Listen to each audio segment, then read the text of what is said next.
Yo, what's good, y'all? Peacock here in Singapore. I wanted to stop in.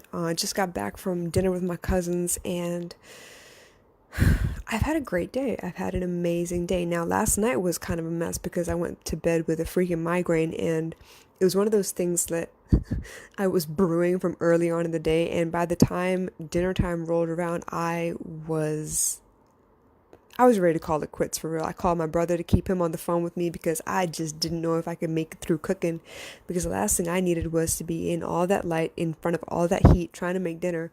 But I knew I had to eat something before I could go, call it a night and go to sleep. So it was rough, man. I was in pain. But from there, I actually went to bed. I think I knocked out really early. I went to bed at like 8:30.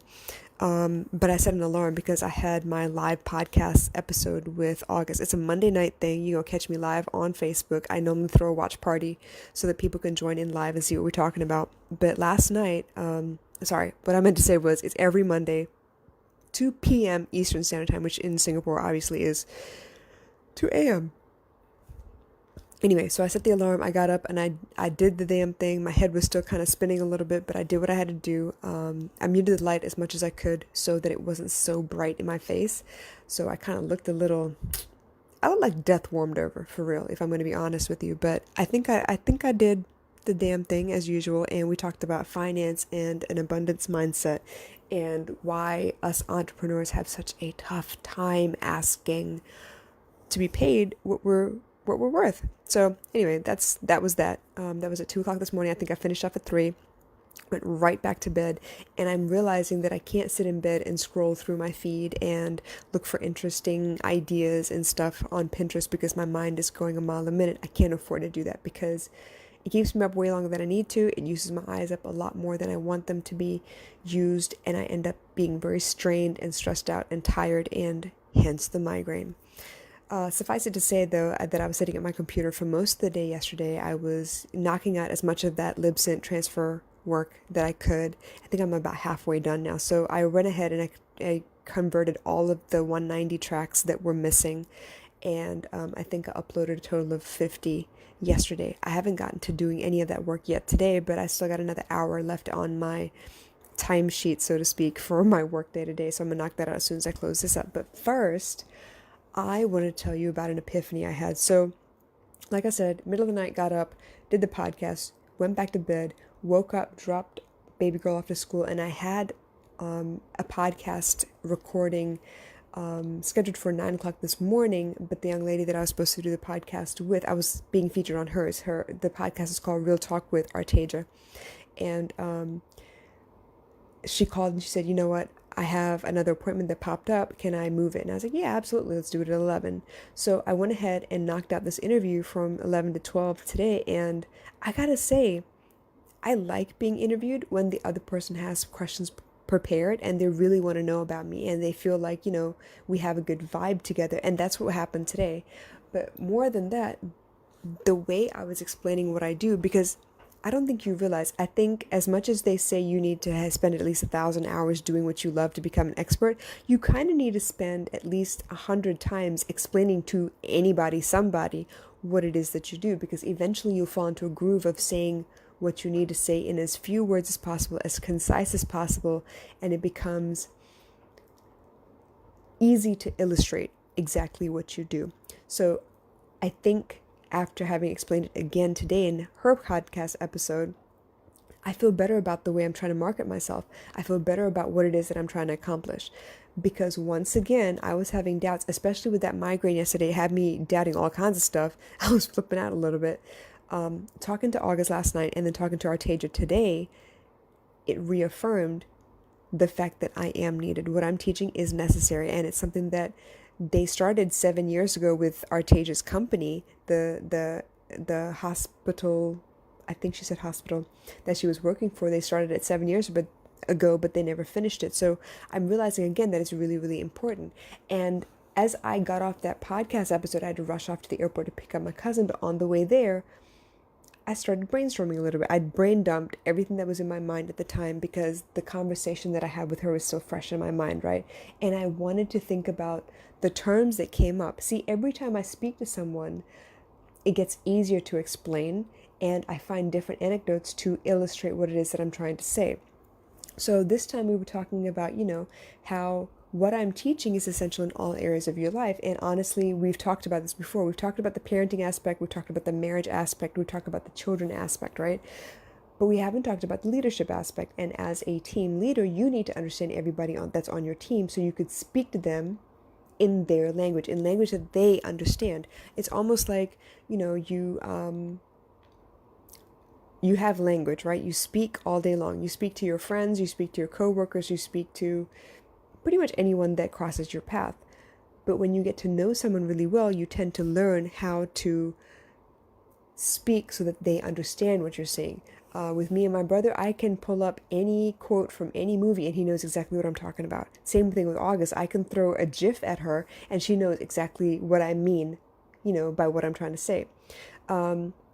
My daughter, if I bring up artistic terms or if I talk about music, she understands what I'm talking about. So it's about finding a language that is easy for the other person to understand so that you communicate well. And that's something that isn't really taught to us. It's almost like a lost art form.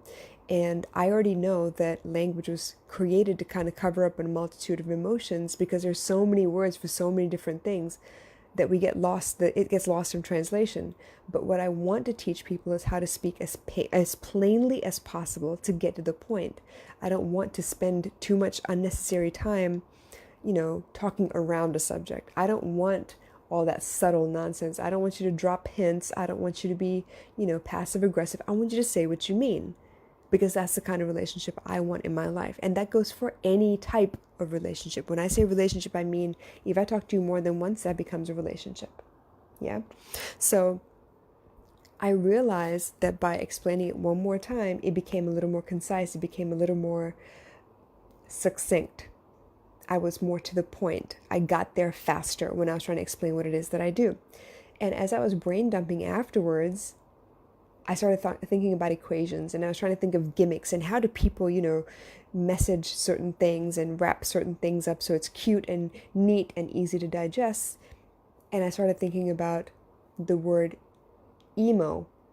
And when I looked it up, it said emo was a kind of music. Although people use it as emotional people, they're emo, but it's technically a kind of music. So I decided, okay, maybe I don't want to use that. And then I thought about emo as in like, the iPhone spin on stuff and as in intelligence or intelligently emotional, that kind of thing. And I was like, nah, that's too, it's gonna fly over people's heads. They won't get it that easily. And then I started thinking about E equals MC squared. I don't know why I thought about that, but I thought about, okay, well, maybe emotion equals mood plus circumstance or something like that. I was trying to make, the letters in the equation stand for something that had to do with emotional stuff. I was trying to think of something that would be easily recognizable by people so it would be easy to remember afterwards as well. People do spins on that all the time. That's why puns are so fun, right? And finally, I realized that what I actually do is teach people how to understand the absolute value of something. Which, if you know anything about math, an absolute value is you take out the negative or the positive charge on that number and it's just the number after that. And that's what I teach. I teach people to understand the absolute value of a circumstance. And then after that, I need you to take a look at what value you assigned to that circumstance and why. So that's where I'm sitting at right now. I like the idea of that a lot because it really is. You take out the emotions, you take out the values that you've assigned to a situation, and you just have the situation itself. It's neither good nor bad, it just is. And then when you can actually look at it that way, objectively, then you can objectively look at the value that you assign to it. Why do you feel badly about the situation? It's just a situation. Why do you feel badly about it? Where did that come from? Then you can start to dissect where it is that negative charge or that positive charge comes from. A lot of times it's what we tell ourselves. I was listening to Dandapani today and he was talking about focus. And obviously people have said this 1,000 times. Your thoughts go where your energy goes, right? Or energy goes where your thoughts go. Vice versa. The point is, whatever it is that you're feeling right then, that's where your energy is concentrated. So if you're thinking about a good memory, you feel pretty good about it, your energy is going to good places, good things, you're attracting more good things. But if somehow something changes and you're suddenly thinking about something that irritated you or pissed you off, then your energy follows there as well. So he was talking about focus as in like, you know, developing your willpower and trying to learn how to change where your energy is going because you realize that it's in a bad place. A lot of times we want to stay there. We want to vent it out. We want to complain. We want to feel more of that because we just want to get it out of our system. But there is a way to change the channel, so to speak, so you're not even feeling that anymore. You're just focusing on something different. So all of those are muscles we need to learn how to flex. But first of all, I need to learn how to get to people so that they can understand the absolute value of a situation. I have tons of people come to me. I had a cousin of mine come to me the other day and she was like, you know what, I did something silly because I was feeling some kind of way and then it turned into this, this escalated situation and I was in danger all of a sudden and I didn't know what to do. And I thought, you know what, okay, let's go back to the beginning.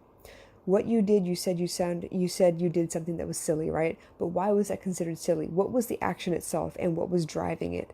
You needed attention is basically what it was. So you did whatever you could to get the kind of attention that you wanted, and obviously it went bad real fast. So that's what I want people to understand.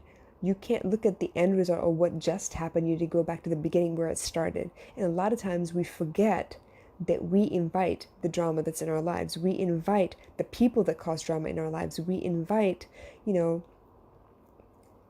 situations that can go bad real fast because we're not paying attention to what it is we actually want. We're looking for a quick fix instead.